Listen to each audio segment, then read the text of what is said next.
It's my feel-good breakfast show. I'm so excited to be hanging out with the radio presenters Lerato and Ishmael. Now, South Africa, if you said South African music 10 years ago, people were kind of like, eh. Now you say South African music and everyone's so excited. Where do you think we are? Oh, no.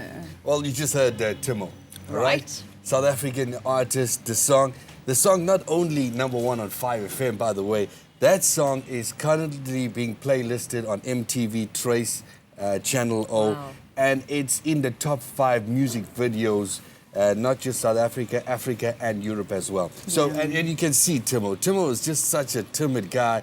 He's just so chilled, but hey, he needs to like say, yo, what, I've got the biggest song currently. And he's just like, yeah, no, cool. But I love the fact that he's so chilled. But just back to music, I love the fact that, artists haven't boxed themselves anymore. You know, it's not only creating sound for South Africa, but also going international. You have the likes of AKA, you have the likes of Kuli Chana that have actually gone international. We also have DJs that have gone international. So I think South African music is right at the top right now. We're doing really, really well. I love it. South Africa's on the map, not only with music, but films, and watch this space. Absolutely, yes. So I think people always think that radio presenters work 3 hours a day and the rest of the time you're just, hanging out and chilling out. Ishmael, you've got 2 kids. What's an average day like?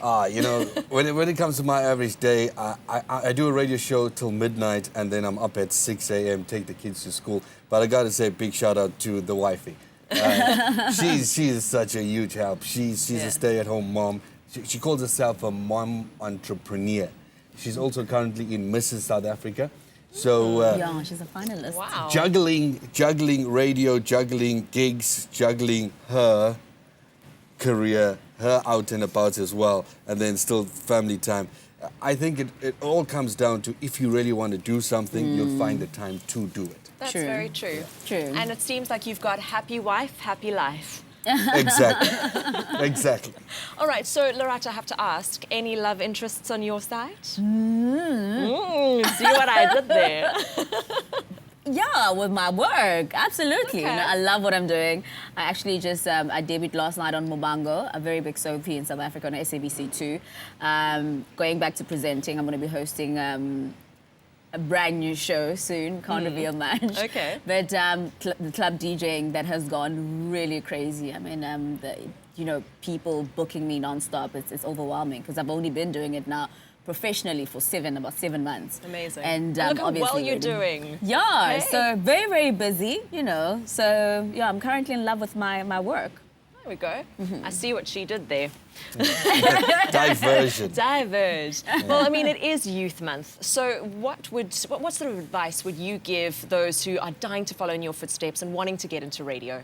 Actually, Metro FM is having a Freedom Walk on the 16th of June, which basically what we're doing is that we are celebrating, actually remembering all those students that lost their lives in 1976 during the struggle of apartheid and Bantu education. So this walk is going to be taking place from Morrison Isaacs High School to Pefeni High School. This from is where 8 a.m. Yeah, this is From where the 8 strikes actually happened. Okay. But if people want to be part of this walk, actually, because it's like a family event, they can SMS us, right? Yeah, Register. SMS us 34764. What you got to do is SMS the keyword walk with your name and surname to 34764. Yeah. And boom, you will get an SMS back saying thank you for registering, and you can come along and join us 8 a.m. on June the 16th. We look forward to you, your friends, your family, even bring out the neighbor. And this is, I think this is great because, I mean, the youth from 1976 did so much for us. All these opportunities that we have right now wouldn't have. So we're grateful. And this is us showing appreciation for what they did back then. Yeah. And, You know, just to take one thing from 76 is the courage that you had school kids stand up and say, enough is enough. And they had the courage of going out and marching back in 76. So to the youth of today, whatever you want to do, whatever you want in life, make sure you put courage behind that. Absolutely. And also you have freedom, which is something that we didn't have for so many years. And social media. Exactly. It connects everyone. Do it responsibly. We have the freedom, we have opportunities. Whatever you do, just do it responsibly. Love and it. don't take anything for granted.